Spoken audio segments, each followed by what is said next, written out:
car nous ne pouvons pas ne pas parler de ce que nous avons vu et entendu. Acte 80. Allez, tenez-vous dans le temple et annoncez au peuple toutes les paroles de cette vie. Acte 5. En conséquence, roi Agrippa, je n'ai point résisté à la vision céleste. Acte 26-19.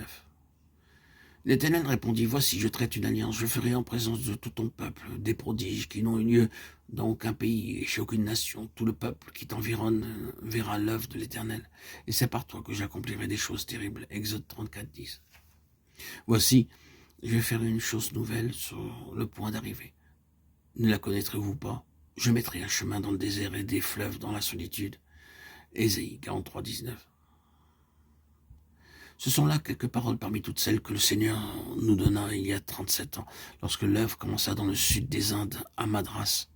Ce fut particulièrement sur le livre des Actes, chapitre 26, verset 19, que notre attention fut souvent attirée. Je n'ai point été désobéissant à la vision céleste. Il en fut de même pour le chapitre 43 d'Ésaïe, verset 19. Voici, je vais faire une chose nouvelle.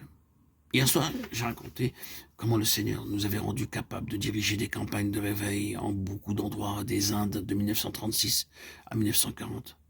Durant ces 5 années, nous avons eu le privilège de voir Dieu agir avec force et puissance en bien des lieux aux Indes, dans toutes sortes de villes et de villages, parmi toutes les classes de la société.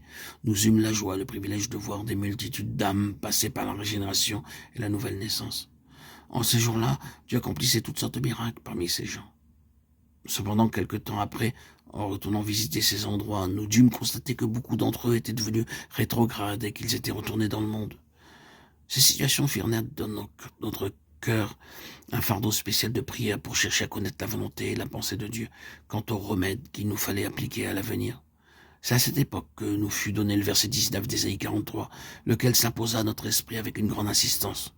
Voici, je vais faire une chose nouvelle. Nous avions très fortement le sentiment que si le Seigneur voulait restaurer son témoignage aux Indes, il lui faudrait faire une chose toute nouvelle. Avec ce fardeau sur nos cœurs, le Seigneur nous conduisit à organiser en beaucoup d'endroits des nuits entières de prière. Le fardeau fut si fort sur nos cœurs qu'à un certain lieu, nous eûmes 19 nuits de prière consécutives et le fardeau était si grand qu'au cours de chaque nuit, nous n'avions pas même une petite pause pour boire une tasse de thé ou du café. Tout d'abord, nous nous mîmes à prier pour différentes parties des Indes. Nous nous divisâmes en plusieurs groupes et chacun de ces groupes se mit à prier pour une région précise des Indes. Ensuite, nous partageâmes le monde entier entre tous les groupes. L'un priait pour l'Europe, l'autre pour l'Amérique, l'autre pour l'Afrique, l'autre pour l'Asie, et ainsi de suite, de sorte que le monde entier fut apporté au Seigneur. Nous demandâmes à Dieu qu'il fasse une chose nouvelle dans toutes ces parties du monde que nous nous présentions dans la prière. Ce même fardeau de prière créa en nous une faim et une soif nouvelle pour rechercher la volonté de Dieu dans sa parole, car nous ne savions pas comment ni où commencer avec ce fardeau. Plusieurs d'entre nous se réunissaient pour prier toute une journée, ou même toute une nuit. Frères et sœurs bien-aimés en Christ, il nous faut avoir de la persévérance, car ce n'est qu'à ce prix que Dieu peut vraiment agir.